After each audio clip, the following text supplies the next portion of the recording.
everybody, and welcome to another exciting, fun-filled, expeditious episode of Radiorama, where, as the name implies, I show you how to work on radios and other things. And what we have today is a very large 1965 Grundig model 5490. It has stereo, and interestingly enough, back then, when we're talking FM stereo, you often had to buy something called a stereo decoder. It was usually an option. You had to buy it separately, and whoever got this one chose to do so. So there's a little stereo decoder on the back of this thing. There's the plug. It provides there's a tube in there. Maybe more than one tube. I haven't looked. It still kind of works, but it's a little sick and tired.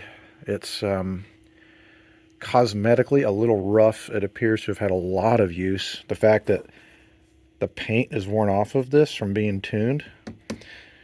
And we also have some damage to the case. This entire side is coming loose, and so it needs to be re-glued. We've got some trim that's coming off. I've got a chunk missing out of here.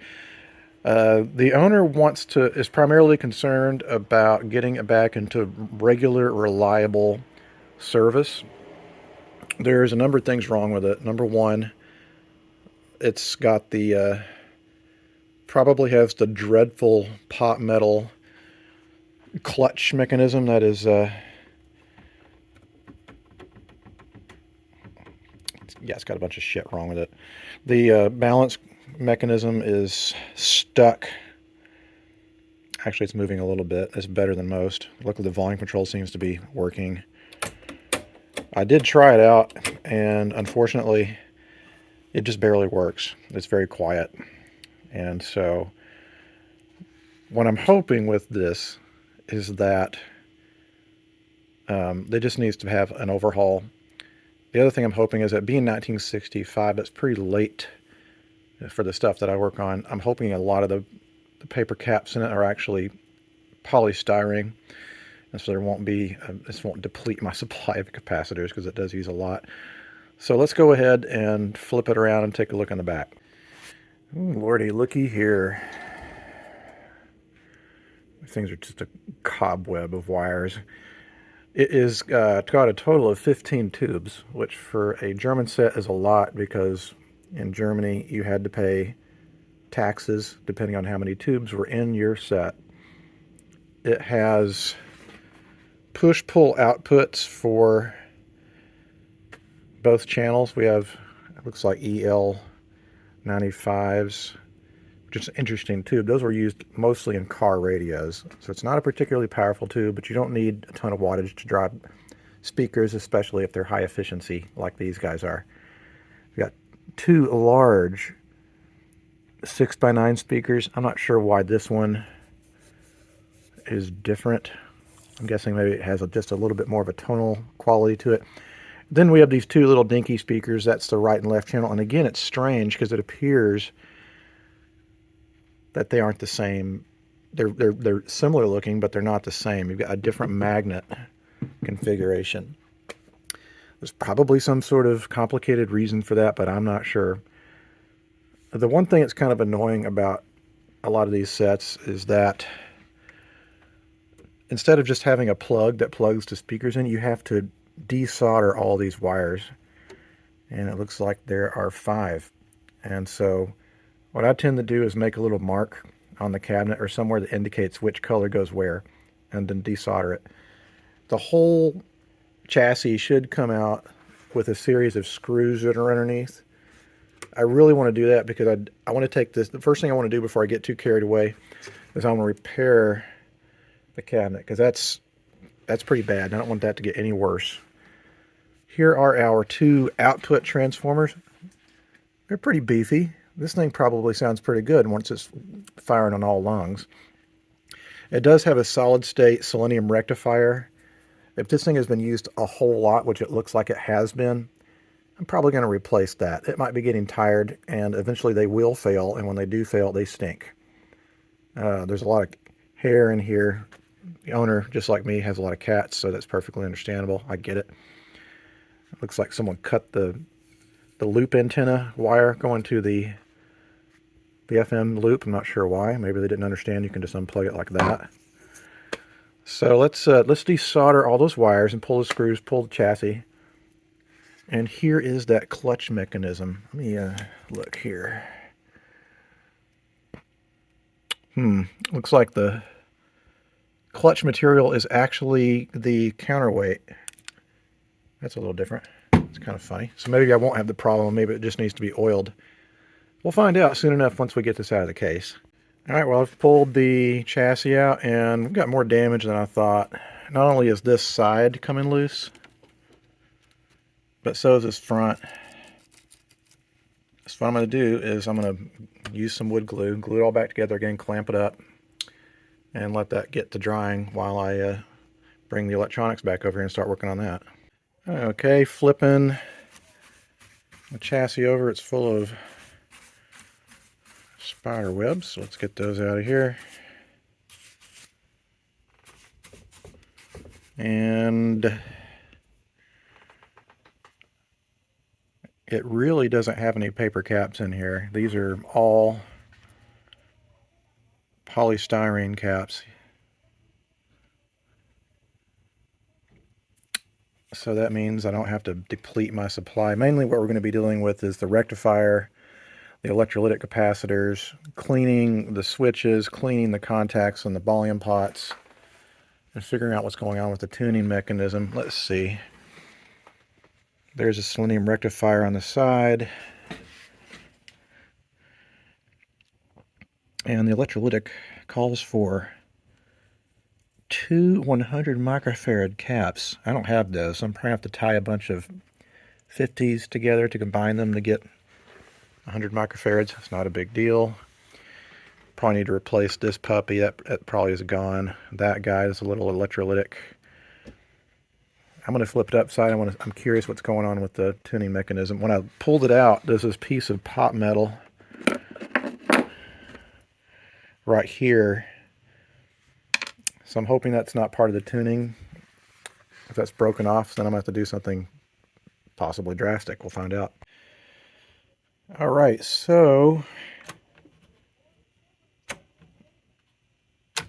the clutch seems to be working back and forth just fine. The problem is when I put it on FM, it's not quite giving me enough friction to turn this. Now, it could be because the bearing surfaces for the FM tuning condenser are stuck. Let's see. It's not too bad. Let me check this guy. This is AM and shortwave.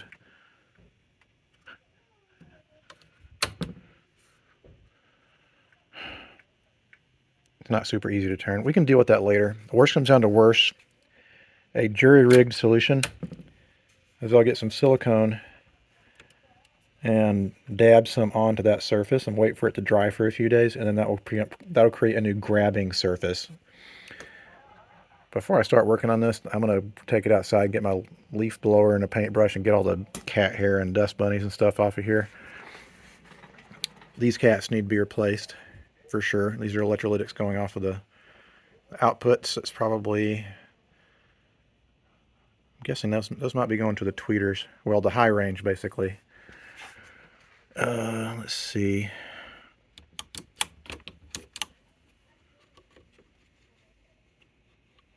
These came with a rubber band that would show you a waveform. The rubber band has long ago disintegrated. Automatic frequency control. Push in for off.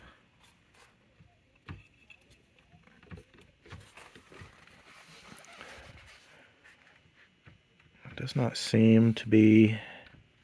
You'd think there'd be some sort of switch, but it doesn't seem to be engaging. Whatever, automatic frequency control is not the end of the world. Luckily, I believe the pilot lights are still good. This is plastic, so I don't have to worry about breaking it. So let me take it outside and clean off the chassis because I don't want to work on this grubby thing yet. All right, so I have cleaned up the chassis. Is it necessary? Nope. I just like working on a clean chassis. It's kind of like some people do not like working on greasy, nasty cars. Anyway, the case is all clamped up and sitting in the sun here, so I'm hoping that'll set real nicely. I had to put this here because I don't want to hit myself in the head with that. So, I think I'm going to decide whether or not I want to start on this tonight or tomorrow. These are definitely a handful. Whatever. It's all got to be done, so I'll start on it now. I'm going to start with the electrolytic. And of course, it's color-coded in German. Not just German, but German acronyms. And so I know that RT is rot, which is red. I had to look up what GE meant. I figured maybe that's yellow because I think GN is green. And so the German word for yellow is gelb. I'm probably saying it wrong. Probably in German it's like gelb. But anyway, so that tells me what the two 100 microfarad caps are. It's this one, the yellow. I know you can't see that, but it has a brown wire coming out of it, and it's attached to the 600 ohm resistor. And then the other one, the red one, is going to, no, the yellow one. The other one is going to, should eventually be working its way to the power transformer. Yep, it is. And then the last one, wait a minute, let me look at it again. It's red and yellow. So red and yellow. The green one is 50 microfarads, and that goes, looks like to the output stage. Makes sense. I'm trying to remember how I did this last time. I think I actually made a terminal strip and mounted them somewhere in this area here. Because it's, I don't know, this is buried in there. So I need to find a way to reroute the wiring. Okay, welcome to day 2 of working on the large Grundig. And as you may notice, we're in a different location. That's right, we're at the museum. So luckily the glue did set. And so this is all nice and tight and glued back together again. It's not flopping around. Here is the new nice solid state rectifier replacement, even though I don't see symbols marked as far as what. Here we go, positive. Let me find another one so I don't have to guess. I know that's positive, that says AC. It's got a picture of a diode there. Let me find another one. Anyway, we have a bunch of these guys. It's going to replace that. And I did replace just like a couple of electrolytics last night. What I'm going to do is I'm totally unprepared. I had a terminal strip that I dug out, and we're going to put it right here to put the electrolytics on. Like so. And that means I need to go out to the shop and get a drill and some drill bits to make that happen. Meanwhile, let me find another rectifier bridge. Okay, so I've got the new rectifier replaced here. That worked out pretty nice. And I decided to change plans. Instead, I'm going to mount the electrolytics here and maybe in another place. I just tied them to this ground spot on the chassis. And I'm going to run the wires to this. I got some hookup wire. It's not much of a different of a routing. It's just from here to there. And then we'll have one more electrolytic to replace. Maybe I'll put it inside. It's just a matter of being creative and finding places to sneak things. Okay, so I mounted a terminal strip for these two and ran new leads to make sure it reaches. And I've never trusted this style of resistor. Like the wiring is starting to come loose, so I replaced that as well with another 600 ohm resistor. Need to replace this electrolytic cap. See if there's any others in here. I don't see any. The rest of these are polystyrene caps, so we're good. But this is a 16 microfarad 350 volt cap. I'm going to replace it with a 22. That's what I have on hand. Totally fine. Alright, so now I've replaced all the electrolytics, including the one on top. I'm going to clean the contacts on the piano keys here. You just want to spray the shit out of them. from underneath and on top.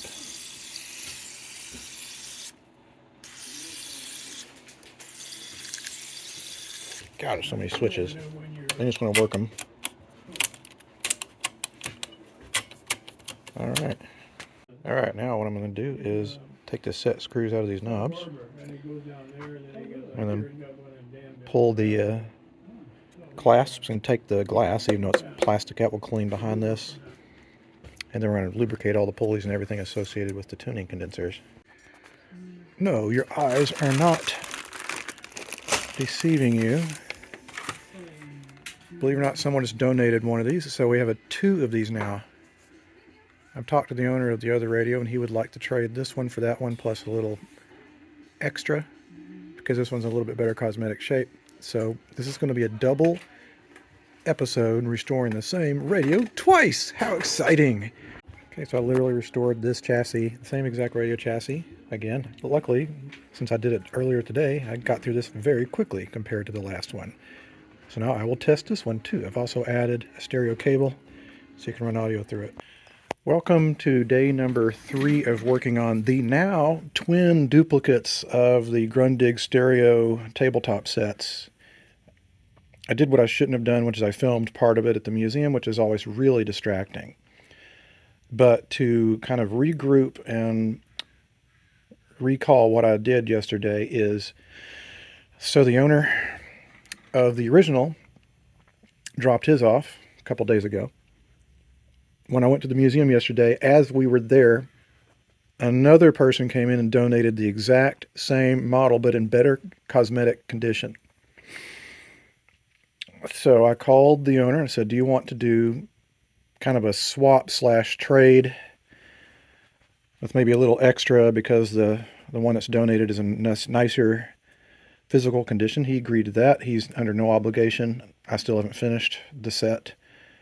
So what I did is I did a carbon copy duplicate restoration on this one that I did with the first one. Meaning, you know, once I had figured out where everything could go, it only took me about 45 minutes to install the new rectifier, the new caps, the new wiring, and I thought I was good to go, and then it doesn't want to turn on. Now, I don't know what the reason is. It could be, this is the switch, and sometimes the switches can gum up. Like the old grease inside will gum up, and then they won't turn which way or the other. My guttural fear is that there's something else going on, which is the switch is either physically broken internally or something. If it's broken, then that's unobtainium.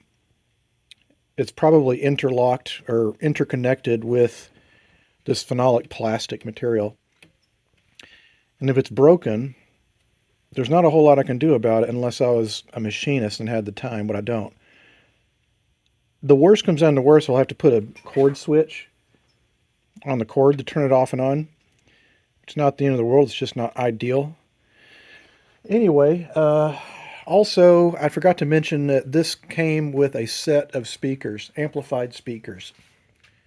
So I brought one of these in, and my friend Rajesh, he rebuilt this one.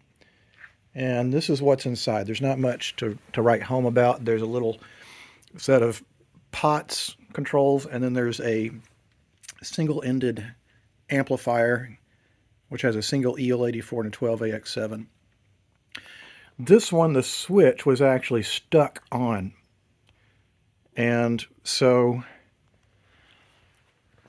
I think the previous person who had this when it was working must have left it on 24 hours a day, because we checked the tubes in it and they had no emission at all. I'm amazed they still had filament, but they were beyond dead.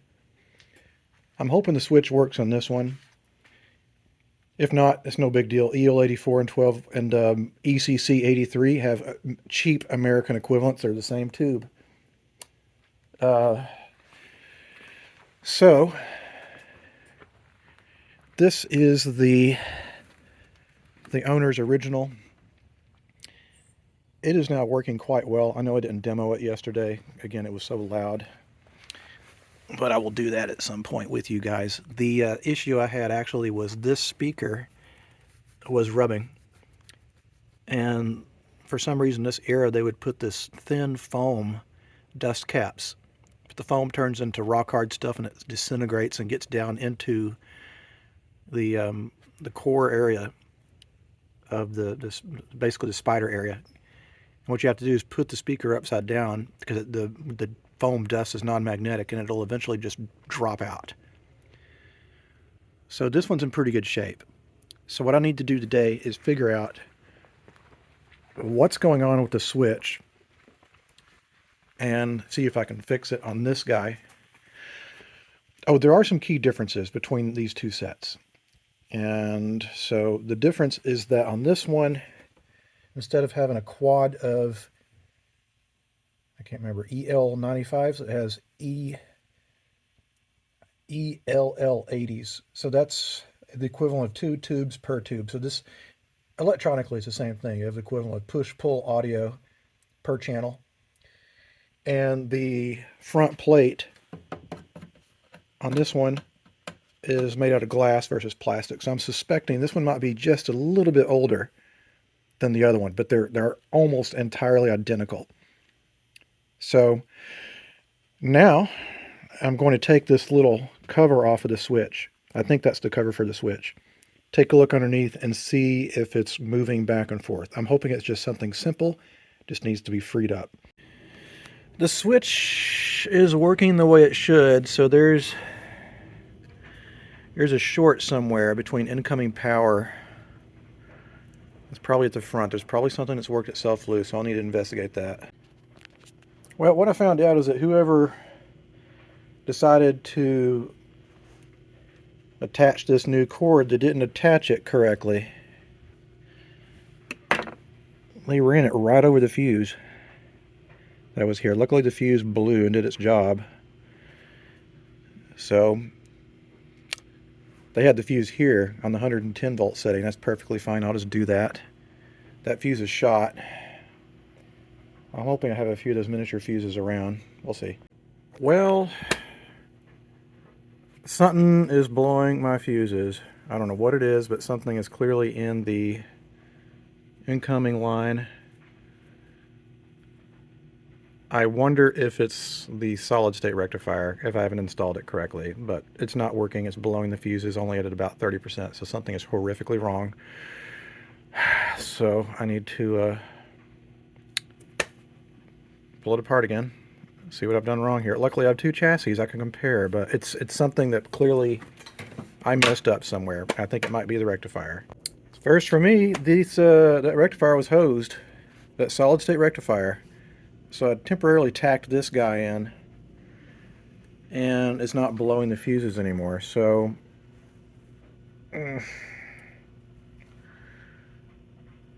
quicker for me to go over back to the museum. I live a mile away to get another bridge instead of making my own, because I'm lazy and it's Sunday. So I'll be back. Okay, so it's working, but this speaker and this one's doing the same as the other one did, which is there's crumbly chrome bits down in the speaker. That's the way it should be. So I'll need to take that speaker out, play some bassy music, point it upside down, get all the foam and little bits and pieces out of it.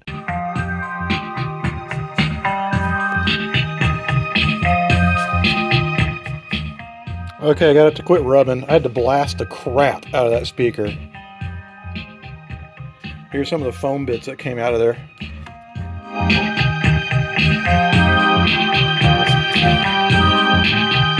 This thing sounds incredible. Both of these do. It'd be kind of funny if I paired them together and had like stereo, dual ends. Anyway, I'm going to put the speaker back in there. I need to clean some of the controls again. They're still a little bit sticky. But we're on our way, and the transformer's running nice and cool, which is what I want. So let's, I don't know, put the speaker back in there. And then I think I'm going to take the chassis out of both of them and work on cleaning up and polishing the cabinets. Curses. So I put it back in the cabinet and it's still rattling. There's no way to adjust this. It's all glued together. So I'm going to do what I really didn't want to do, but I think I'm going to have to do. I'm going to go to the auto parts store and look for another 6x9, even though I think this might be bigger than that. I'll have to measure it. All right, well, this is going to be the replacement speaker. I'm going to fix that little rip there. Probably a 1950s or 60s car speaker. I went to the auto parts store and all the car speakers they had a lot of crap projecting out of the front, so it wouldn't have fit there.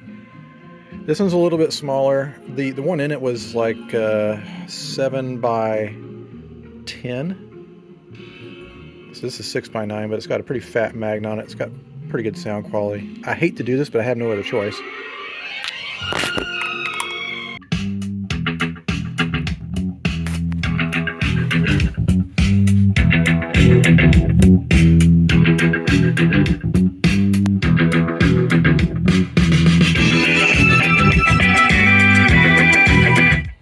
I can feel your disapproval seething through the video screen. Yes, I know. That looks really janky. But it fits really well, and it sounds pretty good. I'm going to be up front with the owner, who is, well, he doesn't own this. This is the donor set. I'm going to be honest with him and be like, look, there's nothing I could do about the speaker situation. I looked online, there's none of those for sale. So it's going to have a car speaker on one side, and I tested it compared to the original, and it sounded, in my ears, and maybe I have lead ears, I don't know, it sounded just as good to me. Anyway, I'm going to take the chassis out, and I went and got a buffing pad. I'm going to start working on the chassis, not the chassis, the cabinets. My. We have two of everything now. Here is the donor chassis. Here's the customer's chassis. We see the difference here is we have 4 EL95 tubes versus this that has 2 EL80s. You can't tell by looking at it, but this one has a plastic lens or dial, and this one has glass. And so here we have the 2 cabinets. I'm going to start working on them. And the one on the left is the customers, the one on the right is the donor. You can see there's just a little more damage to the customers, and I need to fix a few things. Namely, this is coming loose. I need to glue that back. But what I'm going to do first is go over both of these with Old English. That'll do a good job of covering up the scratches and imperfections. Just douse these guys with it. I'm going to use the light Old English for the light wood. And we'll let that sit for a while, and then we'll go over it with some Carnauba car wax, and I bought a mechanical buffer. We'll go over both of those with car wax to bring back the sheen. I got a snickering call from my dad the other day, and he said, I'm going to send you something in the mail. It has arrived. Do not pet the fart squirrels. Anyway, I've done with putting the Old English all over the radios. So now it's time for the next step, which is to buff out their finishes. These came with a really heavy urethane finish, and what I'm going to start with is probably a mixture of Carnauba car wax and some plastic polish. I got this little attachment for my drill. Sure saves my hands. As I'm getting more elderly, I'm finding that more automated ways of doing things is more ideal. So I'm going to get the Novus number 2 plastic polish, mix it with a little wax, and we'll go over all of these surfaces. It's kind of funny going over 2 radios of the same model at the same time. All right, well, I've put the finishing touches on both the chassis. It's a good thing there's a little bit of differences between the two so I can tell them apart. But anyway, like I said, one of them's glass, one of them's plastic. See? This one has a plug for the speakers. Good on them. This one does not. So now that they're both... Oh yeah, the other thing too is I was able to get the clutch mechanism to work for FM on this guy, and separately all of the shortwave and AM dials, so that's working good. This one already worked. So again, we got independent FM dial action. Where did it go? I can't even see it. There it is. I guess you only see it when it's lit up. And then we got the AM turning as well. So now I'm going to bring the cases back in here, and I'll install them one at a time. And then it's time to do some final testing. Okay, the first one's being reassembled. I've been testing it out for about 30 minutes. It sounds pretty good. Tell the truth. That's audio input. This is FM stereo.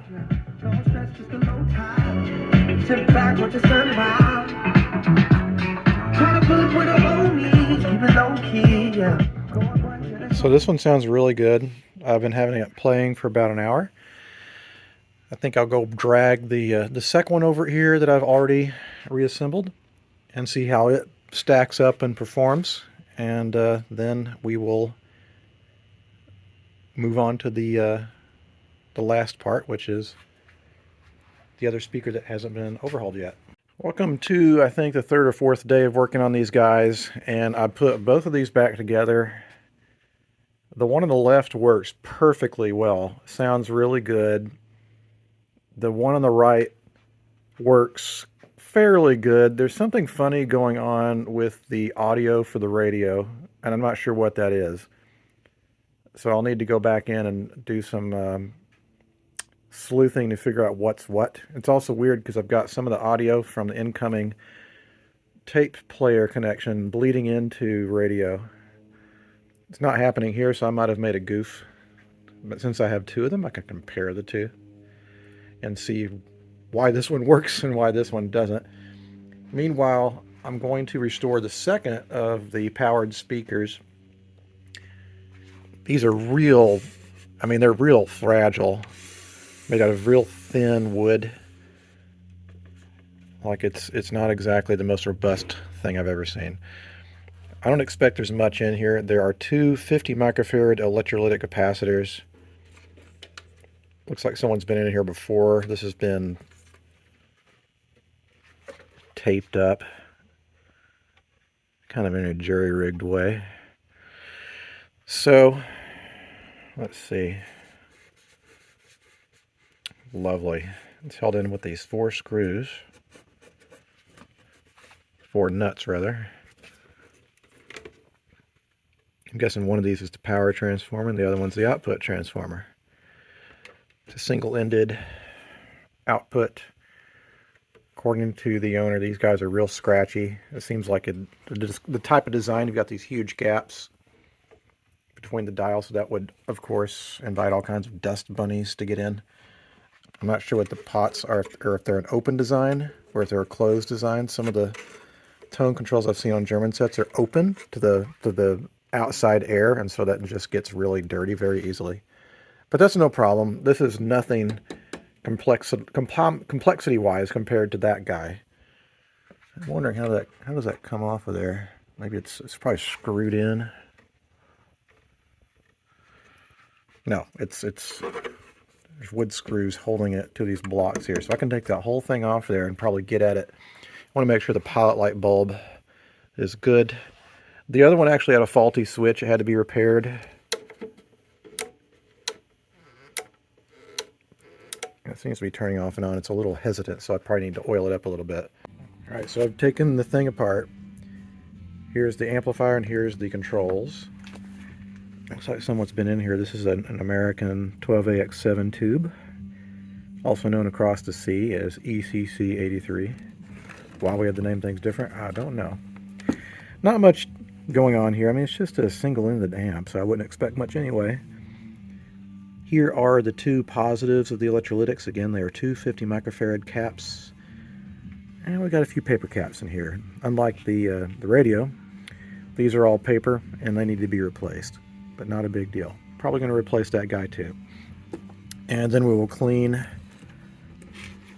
all of these pots. And look how cute and little they are. Luckily, it's very easy to get cleaner in here. They have pretty big slots.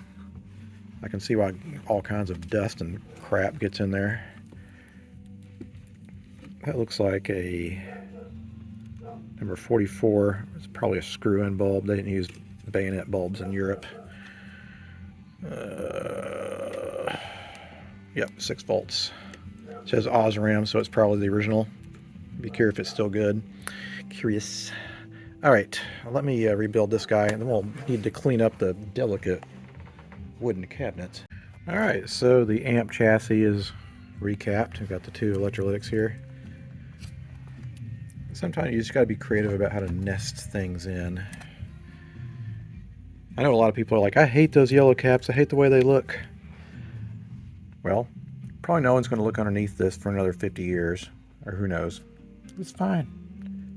No one's going to look at your capacitors. All right, so we've got 2 more paper caps attached to the tone control. We'll replace those guys, and also I want to clean these pots by squirting a bunch of juice into their opening spaces to the pot contact surfaces. All right, so I've got the caps replaced on the tone control, so now it's time to clean the pot. So we want to just flood it with cleaner. It's way too much, but anyway, you get the idea. Boy, that one is frozen. Jesus. All right, well, that needs a lot of work, actually. But you generally want to kind of do the same thing with all of the controls. Just spray them out real good and work it in. That definitely includes the on-off switch, which seems also funky. You want to do that to all the different controls and work them in really well.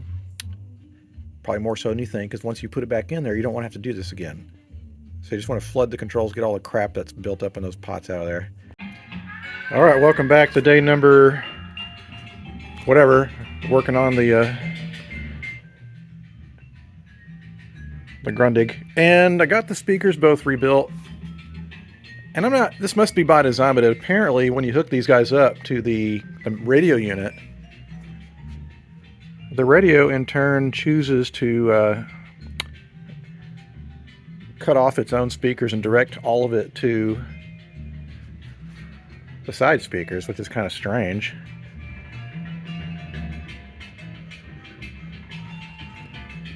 They sound all right. They're really flabby. Like if you turn up the bass on them, they're super flabby sounding. That's my problem with a lot of the German sets, is that the speakers, they pump them up with too much bass, and the speakers themselves really can't handle that. So you get a lot of kind of this, what I call a flabby sound. Let me demonstrate here. Well, of course it goes to a quieter song. It'll start in just a minute. Let's see. There's the bass control on the side. See? It's already starting to break down. Yeah, that sounds terrible. So, you kind of have to back it up.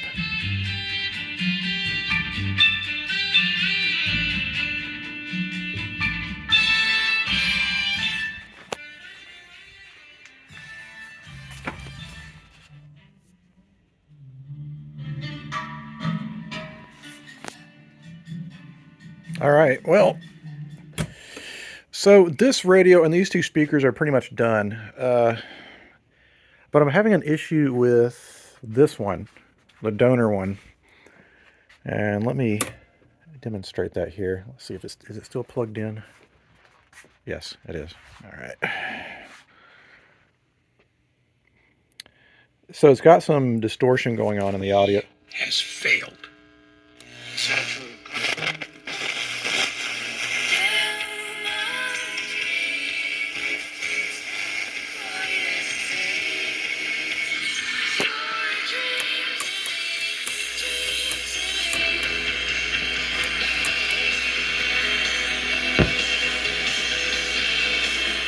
So like it's basically very poor fidelity.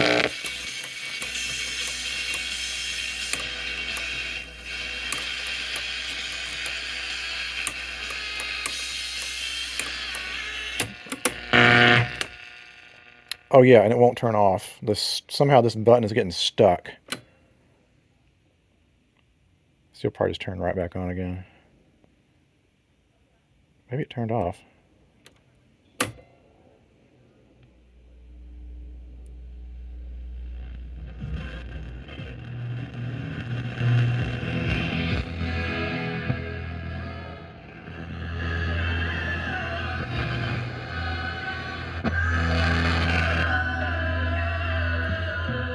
You know what it is? Wrapping up the workday with at least 98 minutes of commercial. Those switches are still dirty. So I've got to take this thing out of there and clean the crap out of it again. How annoying. Oh well, I thought it was something electrical. It's better when it's mechanical and you know how to fix it. There's some sort of little short in here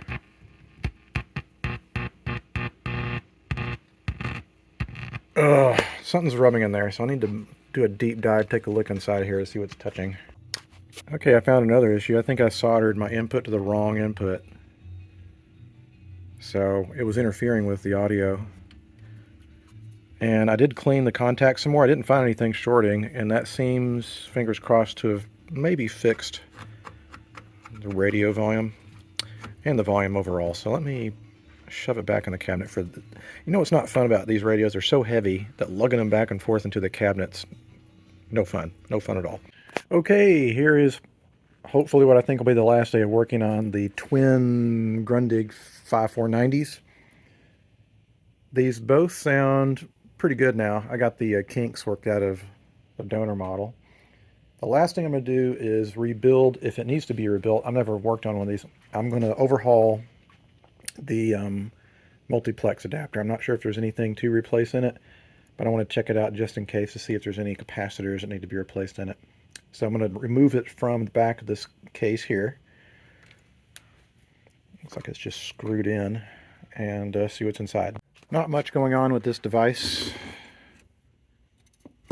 but I did decide to test a tube that's in it. It's a ECC81, which is the equivalent of a 12AT7 if you're American, and I'm testing it on my Hickok TV7, which, if you are in this hobby or you do it a lot, these are spendy, but they're worth it. They're extremely well made.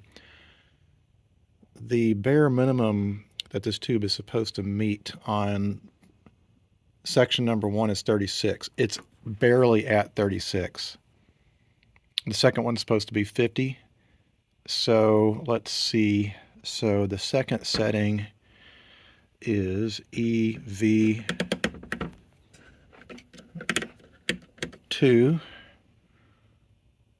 1030 10 30, and we want to put the bias at 10. Okay, we're already there.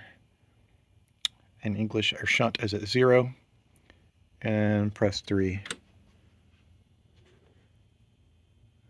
It's very marginal, but like I said, it's a 12AT7 equivalent, which I probably have lots of, so let me grab one of those and bring it over here.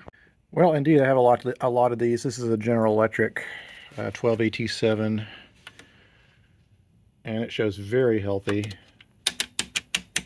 0 shorts. So we're going to replace this tube with that one, and that will increase the performance of the multiplex adapter. All right, something interesting happened. So when I added the multiplex adapter back, there's this thing here, and I wasn't sure what it was. And what it is, it's a little gauge. It indicates when you're actually in FM stereo. That's the most fascinating thing I think I've seen. Anyway, it seems to work pretty well. Since he got there. So...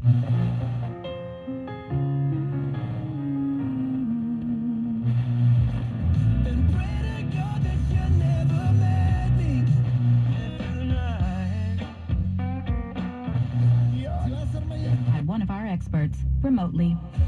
Visit libertytex.com or download the LibertyTex mobile. Anyway, I believe that is it for this episode. Both of the sets are now working properly. The speakers are working well. I had both of these powered on last night for a while because they're complicated, and if something's going to burn up or go bad, I want it to happen now while it's in my shop.